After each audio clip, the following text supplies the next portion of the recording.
Yeah. Days.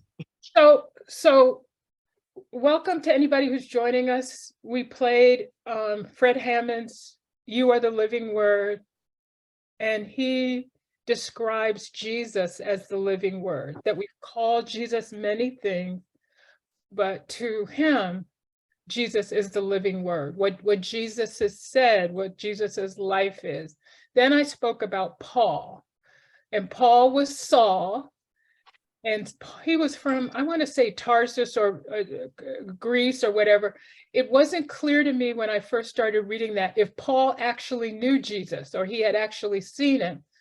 But Paul was in the first century, and in the way that time works, BC is before Christ, Mhm. and AD is Anno Domini, after Christ. So we know that Paul was born kind of sort of around the time that Jesus was around, but we don't have proof. But let's assume that there was a real Jesus and people knew him, but we don't have real proof that he actually met Jesus.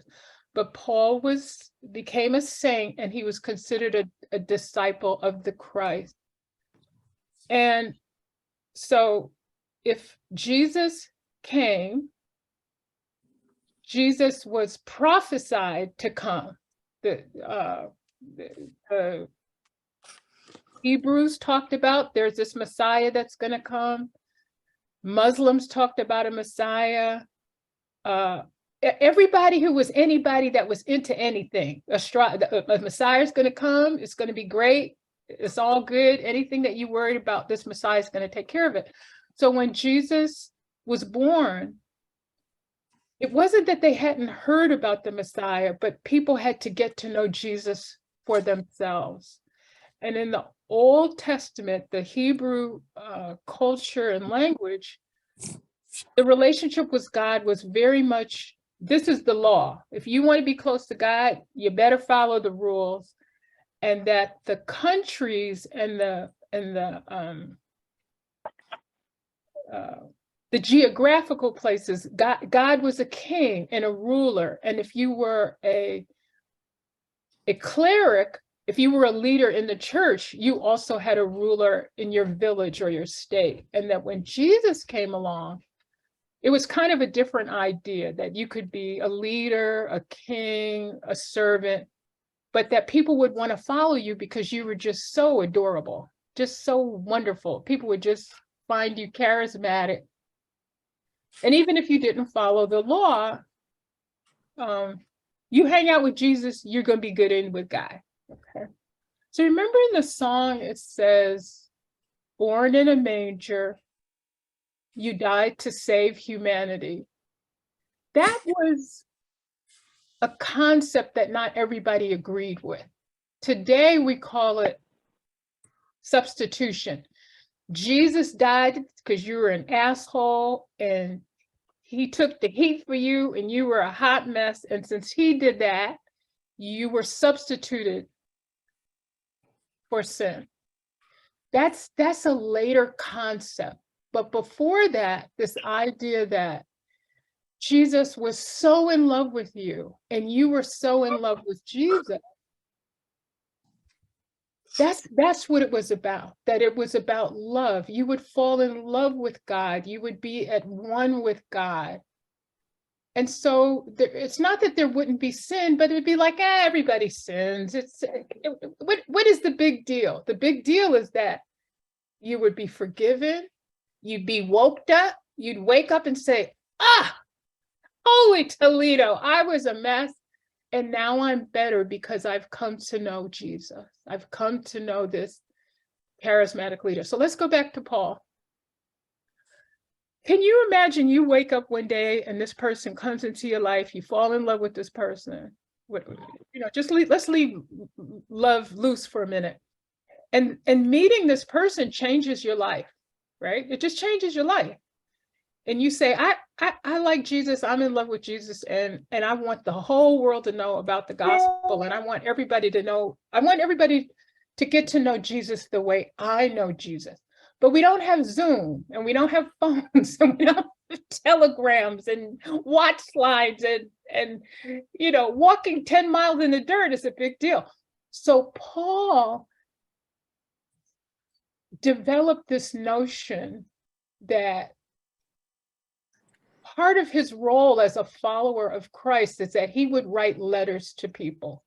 And these letters would be letters of encouragement. Okay.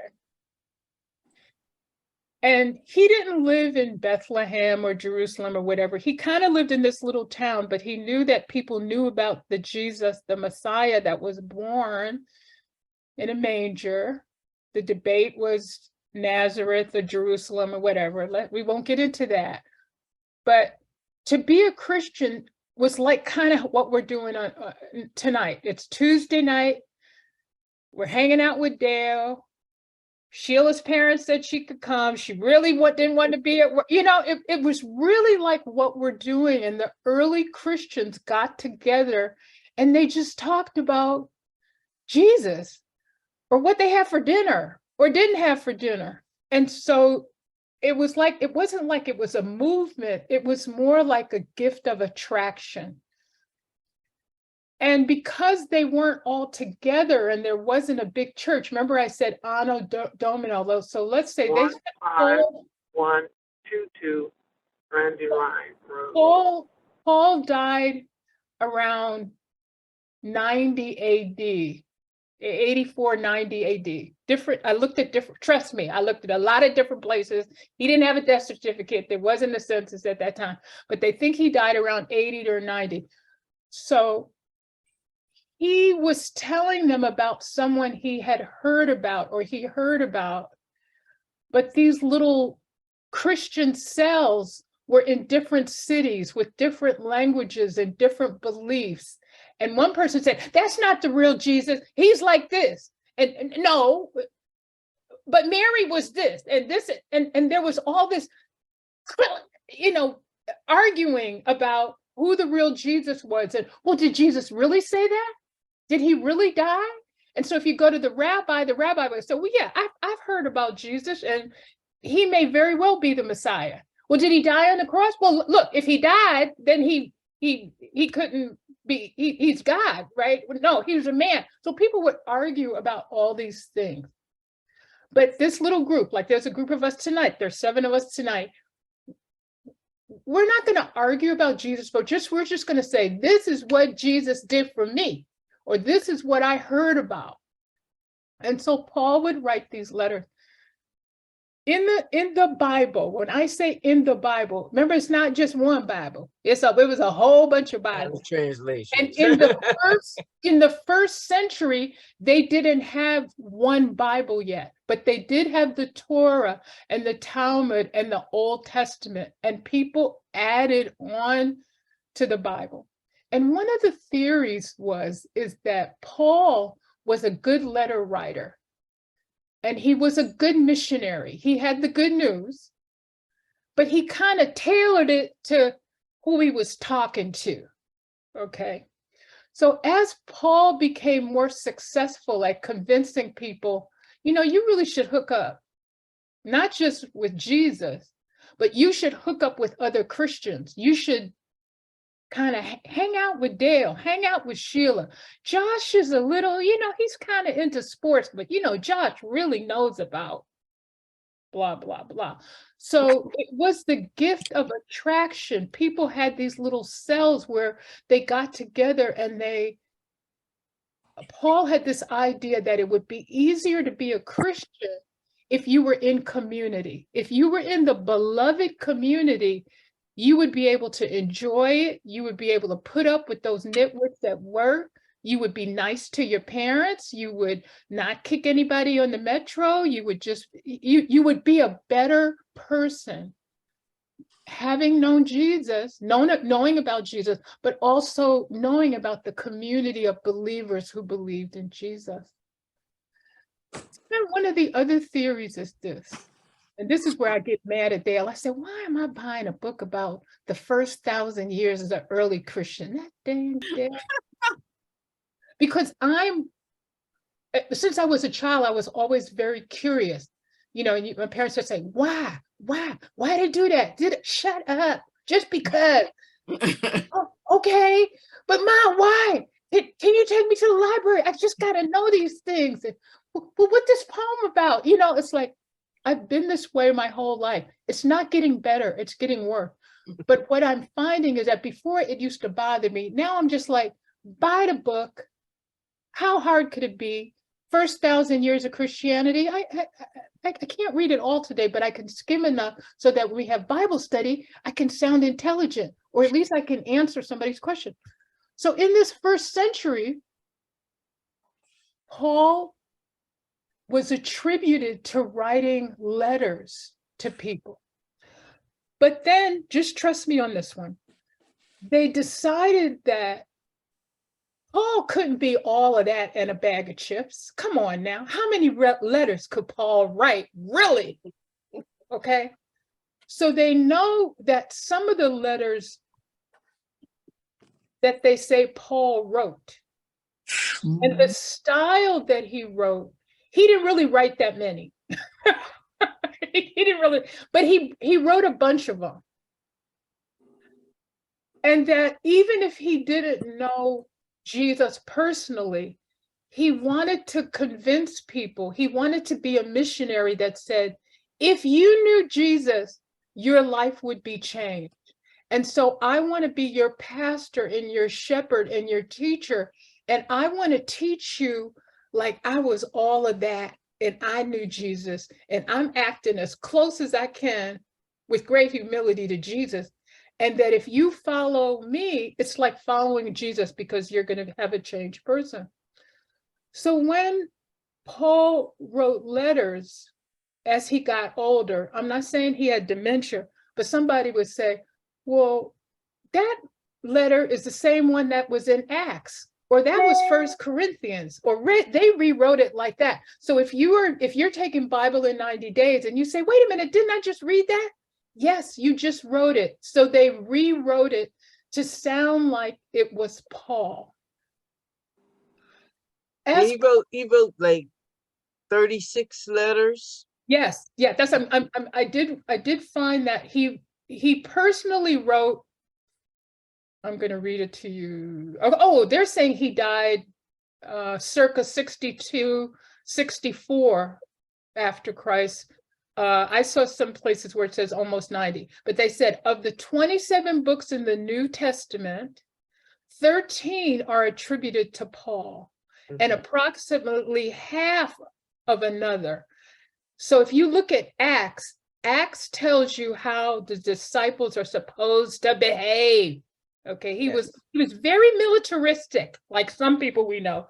In the military, there's a way, there's a right way, and there's wrong way, and there's Dale's way, and y'all should do it the way I tell you. Okay, but the beauty of that is it gives you consistency. So even if Paul couldn't be there or Josh couldn't be there, like here's the roadmap of how we should do it. Like here's the protocol. Paul was into protocol. And so they're also saying that of only 7 of the 13 letters, remember we talked about the letters, or another word for letters is epistle. Only 7 of the 13 letters can be attributed to Paul, that he actually dictated those letters himself.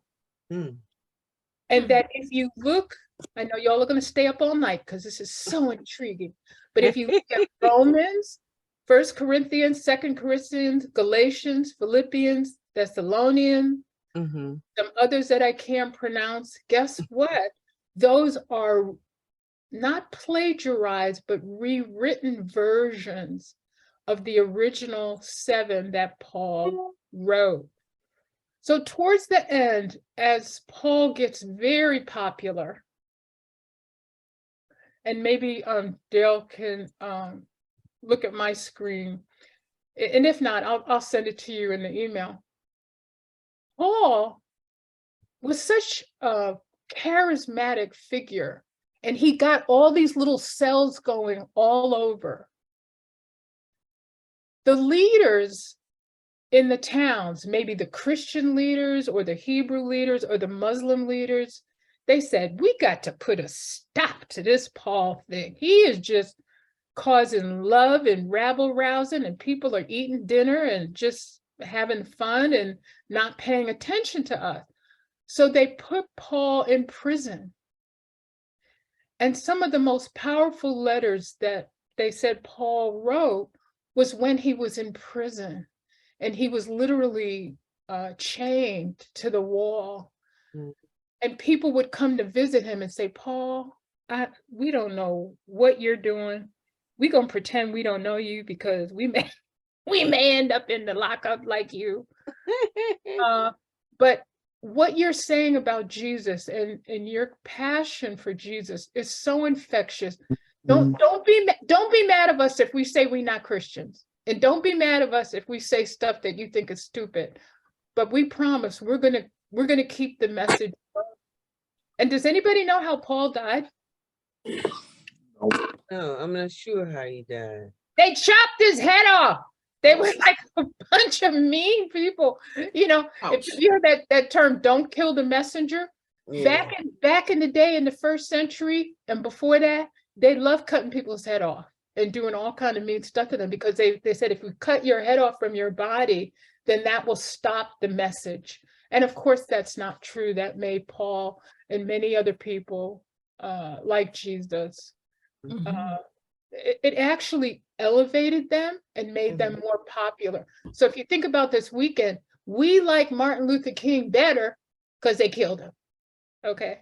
Yeah, I mean, I thought about that too. Yeah. And his most powerful letters came from when he was in prison. Exactly. And a lot of what people, you know, like we have little kids that are in school, and when you're 10 and they tell you about MLK, they don't tell you the whole deal. Not because you don't need to know, but they kind of make his image be different than the man who he really was. And a lot of people believe that like Martin Luther King knew that he was going to die, and he was going to die young. He said, let me hurry up. Whatever it is I'm supposed to do out here, I'm gonna hurry up and do it because I know I don't have a long time. And that was true of Paul as well. So tonight, we were asked by our fearless leader to read Ephesians chapter 3. Yeah, where is it?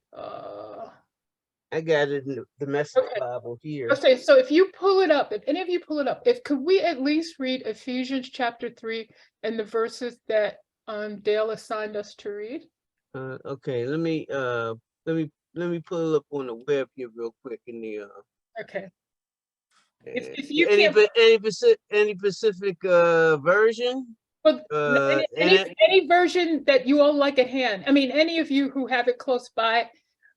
It was Ephesians 3. Right. And it was verse. I don't remember seeing a verse. You don't? Well, you know, Dale wouldn't be putting out nothing without a verse now. Come on. I just read the whole chapter. Yeah, basically. That's because you're smarter than the rest of us, and you want to, you go for impressive, okay? So you can read any part you want, but let's especially read the part that Dale assigned about being a servant of the gospel. All right, where are you, being a servant of that? I'm trying to. Did you find it, Dale? I sure did. You know I can't spell, child. I gotta slow my hands down. Ephesians 3. Okay, here we go. Yeah, I didn't spell it right. I know. Dale's strong point is not spelling, but I'm gonna teach her how to use spell check. And she yes, indeed. Don't hold it again. Here we go. I want 3 though. I want Ephesians 3. Okay. All right. What verses? Okay, I'm gonna share. It's like my notes. I like it. Somehow I lost them because I had them all together.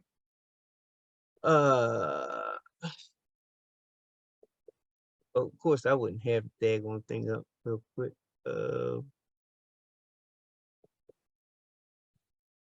Hey, look, you want me to share this? Well, I can share the Ephesians. Sure, in the sure, you can meantime. share Sure. it. Here we go. This is Sure. the message version of Ephesians 3.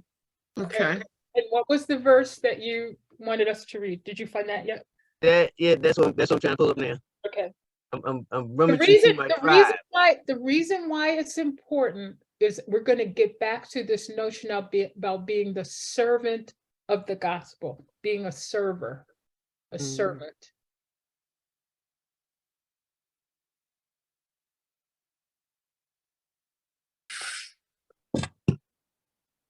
Trying to close some of my windows. Okay. My computer's She's got complaining. she's got lots of I got too much stuff open. And I was like, okay. I promise. Low on resources because you got too much stuff open. Like, okay. Okay, save. All right. Go away. I'm trying to free up some resources here. You can go away. Okay, while she's looking, I found it. did. Sheila or Clara or Josh, it's Ephesians 3 and servant of the gospel. We're going to read verse 7 through 13. Okay, I'll start with 7. Okay. I'll start at 7. Whoops, ouch. This is my life's work, helping people understand and respond to this message. It came as a sheer gift to me, a real surprise, God handling all the details. When it came to presenting the message to people who had no background in God's way, I was the least qualified of any of the available Christians. What? That's hysterical. He said, I was the least qualified, so God told me to do it. I love it. Yeah. God saw to it that I was equipped, but you can be sure that it had nothing to do with my natural abilities. And so here I am preaching and writing about things that are way over my head, the inexhaustible riches and generosities of Christ. My task is to bring out in the open and make plain what God, who created all this in the first place, has been doing in secret and behind the scenes all along. Through followers of Jesus like yourselves, gathered in churches, this extraordinary plan of God is becoming known and talked about even among the angels. And this all this is proceeding along lines, plans of along by God, and then executed in Jesus Christ. When we trust in Him, we feel free to say whatever needs to be said, bold to go wherever we need to go. So don't let my presence trouble you. On behalf, get you down. Be proud. That's what Now- that. Now, this to me is so beautiful. It is just so beautiful. And it really shows to me, not only is Paul a good missionary and messenger, listen to how humble he is. God picked me. He didn't have nobody else. What was he thinking? But God is going to allow me to preach and write about things that are way over my head. But as long as I focus on Jesus and the inexhaustible riches and generosity of Christ, and keep in mind that my task is to bring it out into the open and make plain what God said, who created all of us in this first place, we're going to be good. And yes, we are doing it in secret because we should, because people are not going to like the messenger. Remember I said he was in jail, chained up? The boy knew he was getting ready to get his head cut off. This is not a way to recruit people into the troops, okay? This is not a good recruitment strategy for the military, is it? But some people join the military anyway. They know they're going to get shot or their legs blowed off or whatever, but they join up anyway because they either believe in the cause or they believe in the leader and they believe that it's worthy. So I want to honor Paul for that. Now, let me get back to where I get mad at Dale. Okay. This idea that I'm a servant, when I think about being a servant or a slave or a prisoner, I don't like thinking about myself that way. And I don't like thinking about myself as being subservient. So I have to do some mental gymnastics about what it means to be a servant, what it means to be a servant leader. You know, how can you be a leader and be a servant and feel proud? He's saying, I want you to be proud of what you're going to do, even though you might accidentally get your head cut off like me. I really want you to have this feeling. So there's this dichotomy, this dual feeling that I'm going to serve the word and I'm going to serve the gospel and I'm going to serve Jesus. But I'm not going to feel bad about it. And I'm going to be okay with it. Now, remember we were talking about all these different versions of the Bible? One of the things that we found early in that first church, and even with, that's why I went to the trouble explaining to you about Paul writing all these letters, but some people accidentally rewrote the letter and it popped up in different chapters. Sometimes Paul and other people that are attributed in writing or saying certain things, I'm not saying they exactly lied, but if they had a goal in mind, they would kind of tailor the message to the audience. All right. So when King James, you hear a lot, especially a lot of Black people say, oh, well, the King James Version, that's the word and that's the law and that's what I'm going with. And that dang Jackie, she's just taken too many college courses. She's just talking about the Message Bible and the 287 other versions. That's just heresy. That's just crazy. Don't listen to her. And she's gay and she's old and she's a girl and, you know, whatever bad thing you could say about me. It was a critique of you reading the Bible for yourself and asking questions. Well, who is he talking to? Where is he talking? What language is he speaking? Where did he get the copy of the Bible from? Those are things that people used to say, if you're really a follower of Christ, don't ask those questions. Just stupid. Just do what I tell you to do. Well, the King James Version was written, ding, ding, ding. When was it? Does anybody know?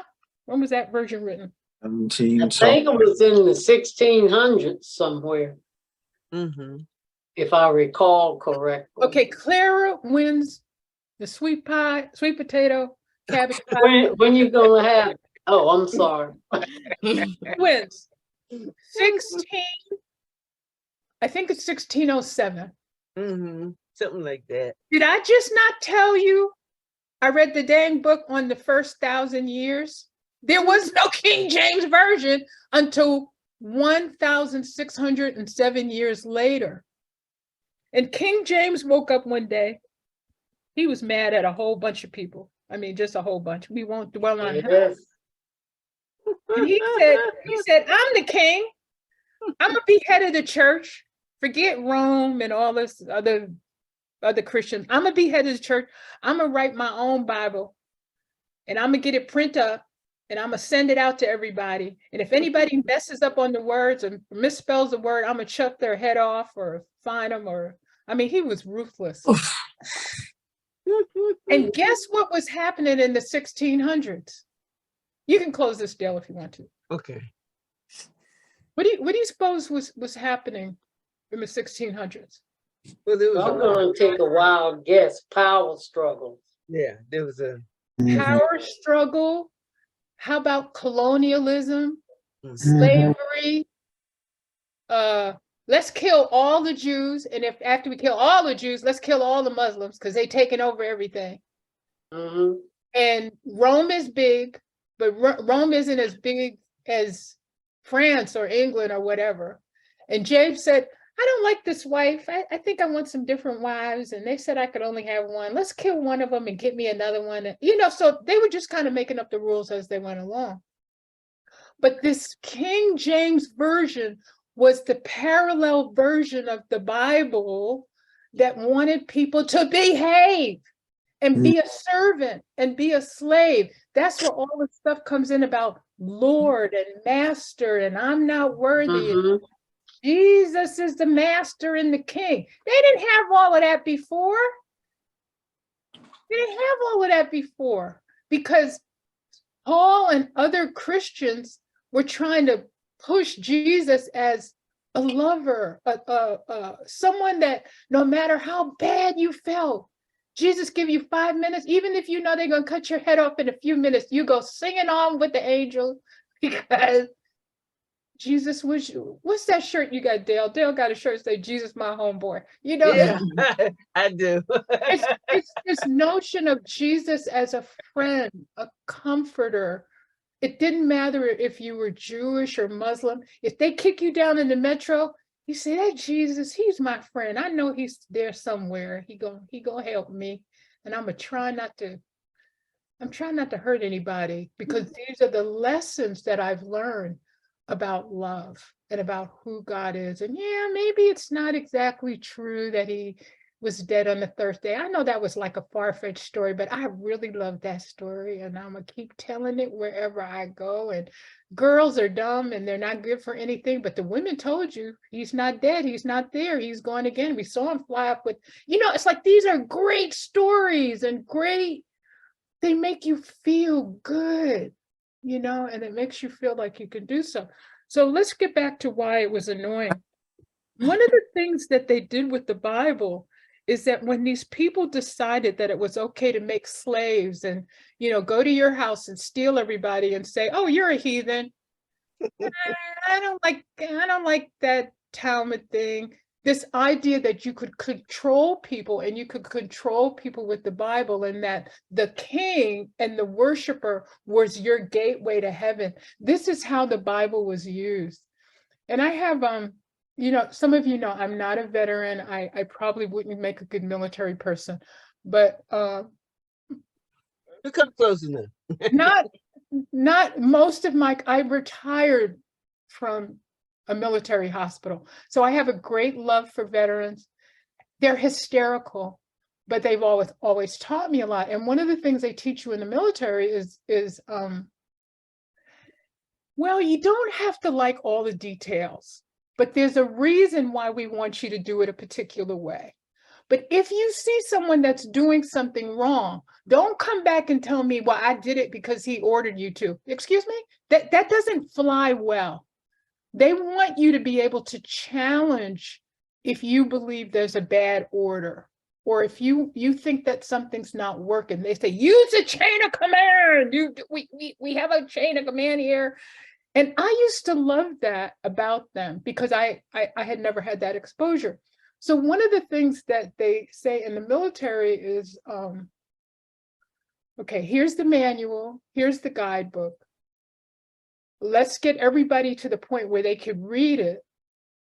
But what King James and some of his boys did was they said, don't tell Josh about that part. Let's take that part out.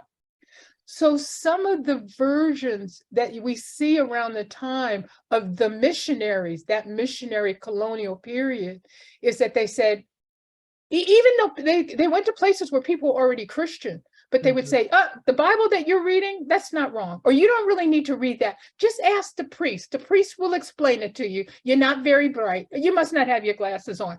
So one of my veterans that I'm very close to, right? He didn't know I was doing Bible study tonight. And he's always trying to, he's smart. He's really smart, but he's always trying to trip me up. I know about this. So he sends me a version of what was called the Slave Bible. From Fisk University.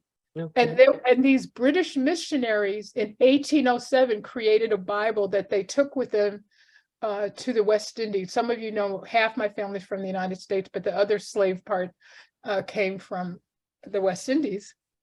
So get this, they're missionaries. They make up a whole Bible in 1807. They take King James Bible. They take out everything about people that would act up, about rebellion, the Jews, the exile. They say, oh, hell no. We will teach them to read and we will give them the Bible, but they will not be getting this Bible. They're going to get this one. And people used to say, well, that's not what missionaries should do. They should be telling people about the good news and helping them. And well, some of them did, but some of them did a lot of really stupid stuff. And that was one of them. So this Bible was in Fisk. And when they opened up the, if you all haven't gone, you really should go. I got into a little bit of a fight with Mama C because she didn't want to go. But overlook that. Go down to the Bible Museum because it really is. It's a fact. If you all do a field trip, it's worth it. But they have a copy. There's apparently only 3 left, and Fisk gave their copy to The Bible Bible Museum. Museum because they wanted people to do what we're doing right now in small groups to say, really?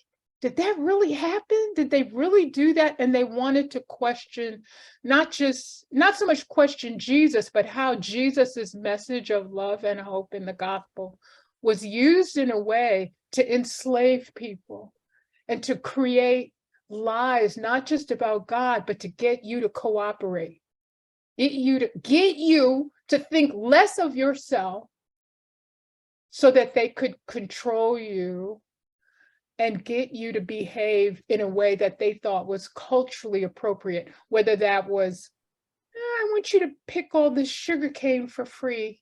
Why don't you? Or I want to take your baby because I might need to sell it later.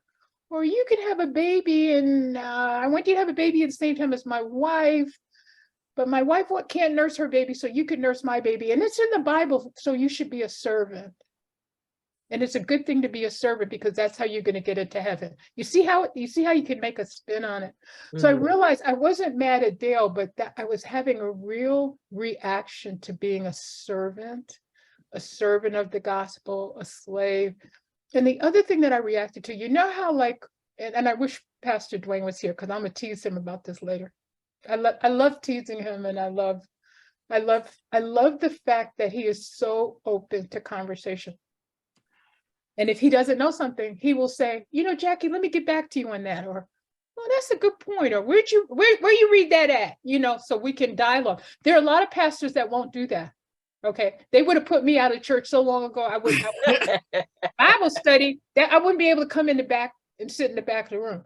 But one of the things that he has taught me is that if you're coming to somebody with love or genuine curiosity or question, it's his responsibility as a pastor to engage you around that, because he believes that when he says he's in the image of God, that's the image that he's talking about, that Jesus is a lover. Jesus will embrace you. Jesus will meet you wherever you are, but he's going to meet you there.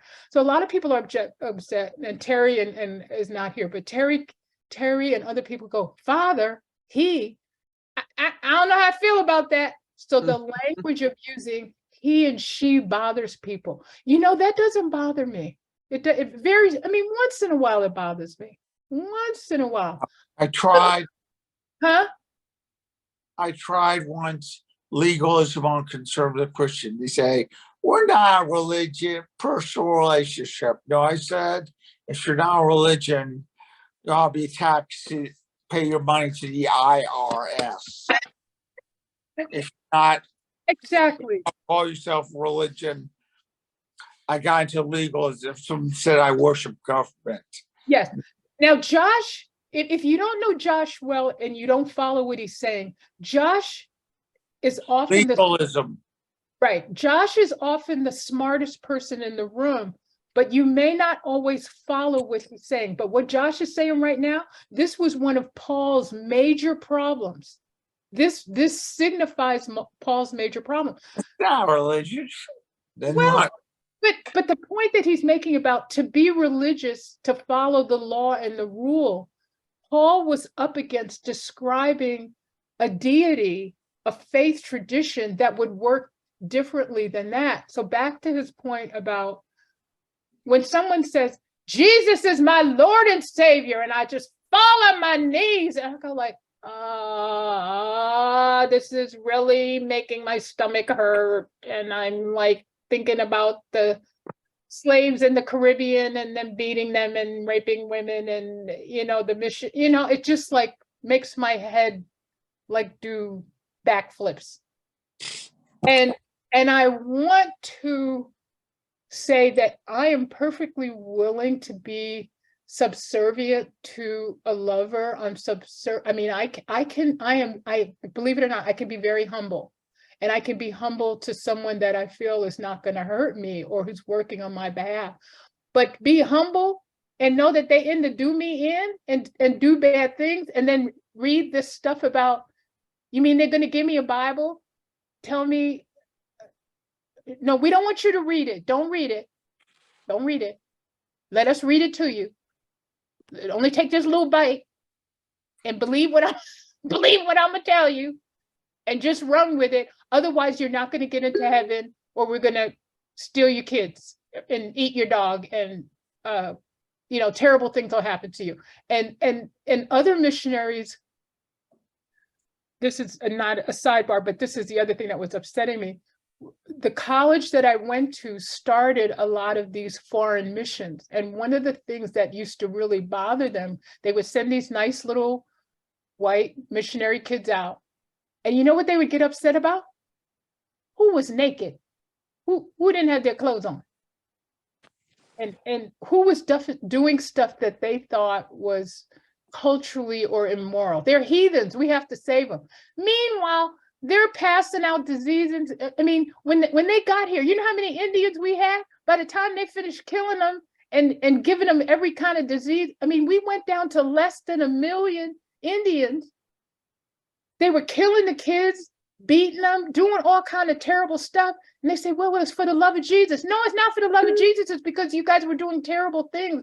And so now we're having to look at all of that and say, how could you say you love Jesus and you were a missionary and you did all these things in the name of Christ, and you actually taught people and created an environment where they weren't allowed to read?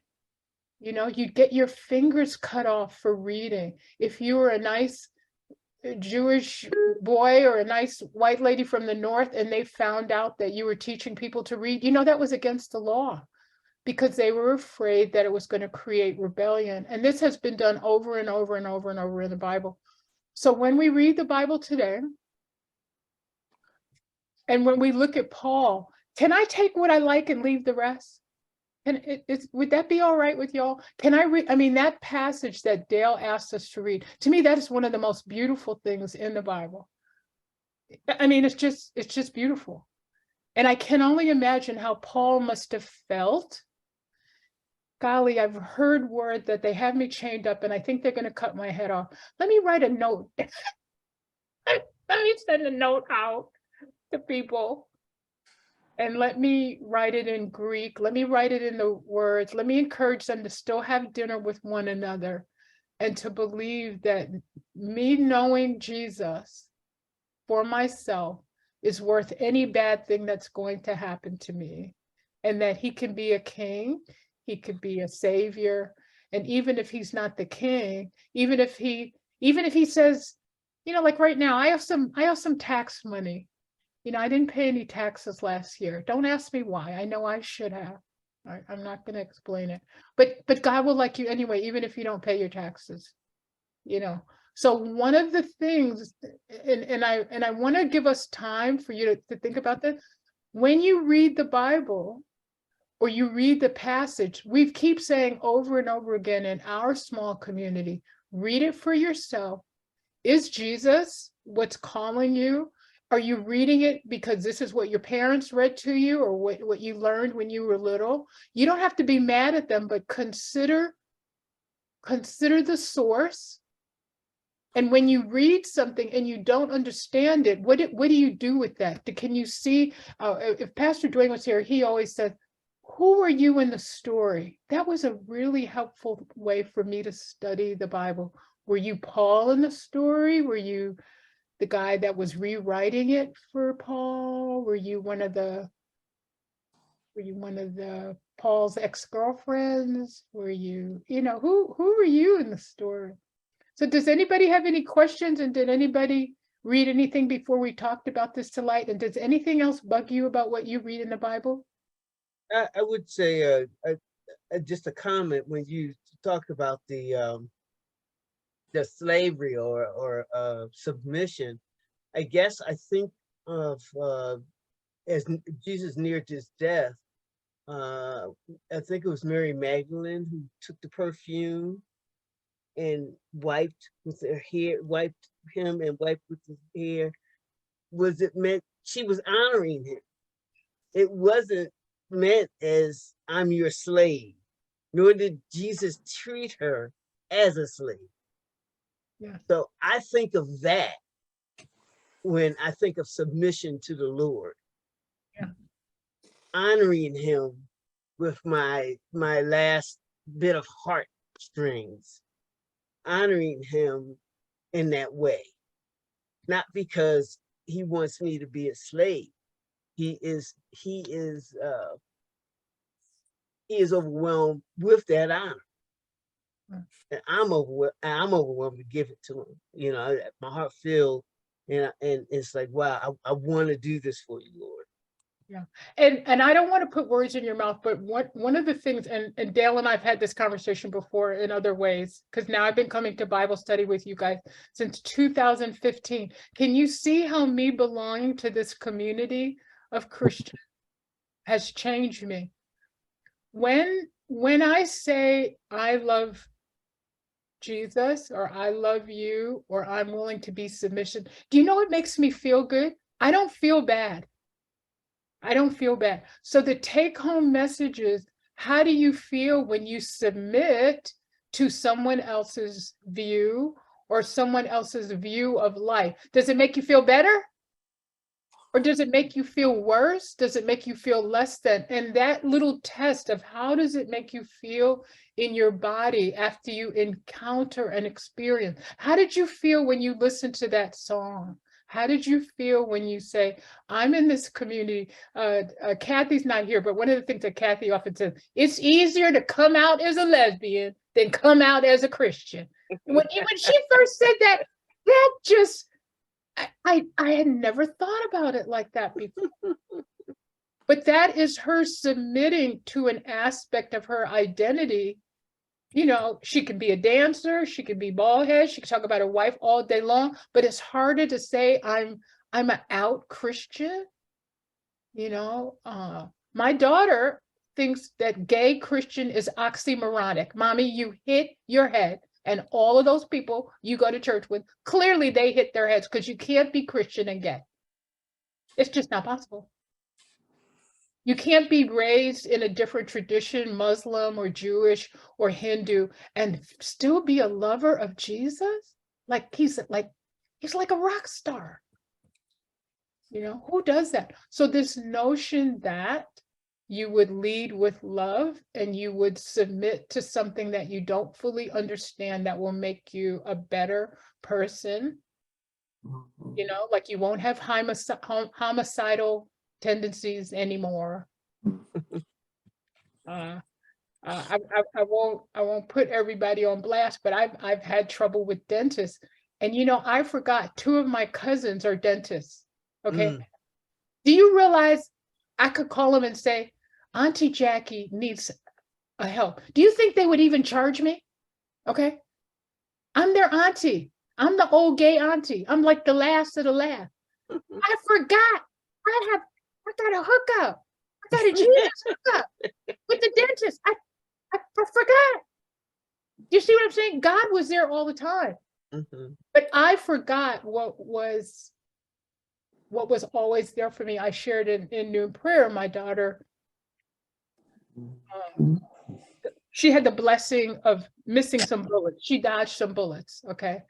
I was happy that she wasn't hurt and other people weren't hurt. She was mad at me that I was happy. That's y'all's fault. That is you all's fault. My small Christian community has taught me to be happy that the bullets were in her tire. They could be fixed. My Christian friends have taught me, I don't want Dale's car to mess up. I don't want her to be, I don't want her to be on the video talking smack on the thing. But I'm delighted that she wasn't injured. That's a Jesus moment. And I can love. I know that's real. Yes, and I can love and have compassion for people that in some ways God would say doesn't deserve my love, but I can have love and compassion for that person because knowing Jesus has taught me that's going to really be good for my mental health, not thinking about what I could do to somebody that has done some dirt to me. So does anyone else want to close with prayer or have a moment of insight, since I've left you absolutely no time to have any comments? But thank you, Dale. This was a wonderful Bible study. And I'm glad you enjoyed it. I enjoyed you leading it as always. Do you want a song on the way out? song, or does anyone a prayer or have a burning desire? Dr. Franklin, who's hiding with the dog, I see her bit. Do you want to say anything? She's taught me a lot about Jesus. She went to real Bible school where they really taught her all kind of stuff. Oh, Rob, And Josh, thank you for your comment. Dr. Franklin is trying to manage her dog in the shelter. She's a control freak. We love Yeah. her. Hi, Charlie. Charles Hey, Atlas. Charlie. How you doing, buddy? She's looking at new property. I don't know if this, but yes, this was an invigorating conversation, Oh, good. and I really appreciate the comparisons to early Christians gathering to discuss. Well, was he like that? Well, did he do that? Did he say that? No, he didn't say that. I don't know where it came from. You made that up. I love that discussion. Well, I'm not joking. I did buy the first 1,000 years of Christianity and listened to a whole bunch of Phoenix says you can learn anything on YouTube, but I listened to all the stuff about the early Christians and Paul and the folks he hung out with. They were a hot mess, and they argued about everything. You know, the Trinity and who was in, and did Jesus really die, and is he really divine? And you know what Paul said? Don't worry about all of that. Just, do you realize 2,000 years later, we're still rolling it? Yeah, I know. We're watching Trump and the Republicans and the Democrats. The Republicans fighting in their own house. And Trump is the head Christian. He's now Christian now. He's holding the Bible, and we follow him like he's Jesus. Pray for that boy. I know. I tried to hit back on that too. Yeah. Because I remember when he owned the New Jersey Generals of the original USFL. You know what he did during the national anthem at Giant Stadium? Business on the telephone. Who's zooming who? Right. And if I didn't know Josh and Dr. Franklin, I didn't know that NFL was Christian and football was Christian. I learned that on TV. I mean, it's like Al White said we should not touch the skin of a pig. There goes football. right. Would anyone like to pray? I'll pray us out. Okay. Father God, thank you for bringing us together just again in meeting and to read and understand more about the words that you left behind, giving us a better understanding.